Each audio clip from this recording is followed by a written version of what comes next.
Okay, so this is a large female axolotl that I pulled from my pond the other night. She was sitting up on the top of the water, probably waiting for a little fish or a frog to swim by, and I just couldn't believe the size of her.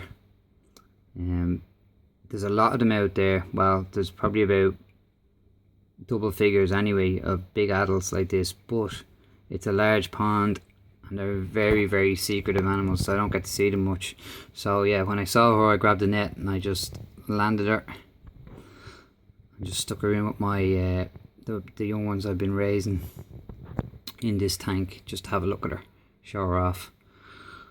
And you can see she's been through the wars. See here where the tail is regrown? That was probably taken off by a heron. Maybe one of the terrapins snuck into the pond. The terrapins sneak out of the terrapin pond and into the wildlife pond sometimes and attack animals before I can catch them. You can see here as well, it was chunked as well. Could also be from another axolotl. They do attack each other and pull each other's limbs off. Maybe that's why they have that ability to regenerate, which is very cool.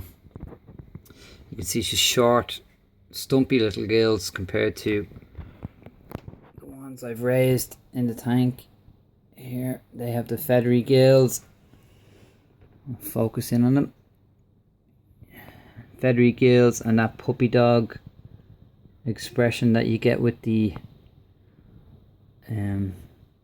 axolotls that are raised in aquariums as opposed to the wilds of Tala ponds. Now these guys, the ones here, you see backing off, they have a very small dainty little mouth that they use for grubbing around for feeding on the pellets I give them. It's very small compared to, look at that, big chunky jaws, big wide mouth.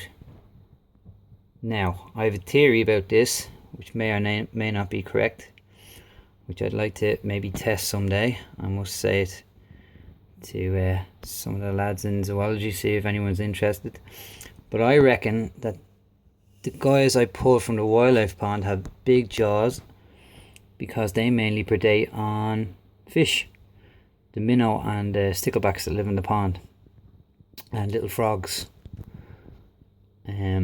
Because the European eel does the same kind of thing. It will change its jaw type depending on the food source that's readily available for it. So if an eel swims up a river and finds a nice pond beside the river, he'll crawl in there and live for like 40 years off whatever's readily available. So if it's mainly sticklebacks and minnow, he will get that sharp predatory vertebrate eating jaw.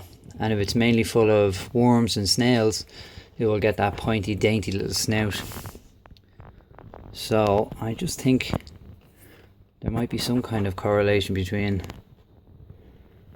his King Kong Bundy jaw and the way an eel's developed. Just a theory.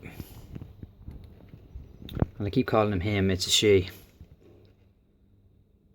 What a beautiful animal. Awesome looking thing. Yeah, I just thought I'd share that with you. Something interesting. So tonight she's gonna go back into the pond because it's way too cruel to keep her in this tank after her being out. Not cruel, but there's too many of them in there already. It's hard to believe that these guys here are adults. You can only see the length. If you can see the difference, that's the head and the tail is there compared to like this monstrosity. It's a big animal. I love it. I'm really chuffed to find that. So yeah, deadly. I'll probably see you in another 10 years, missus, after I let you go.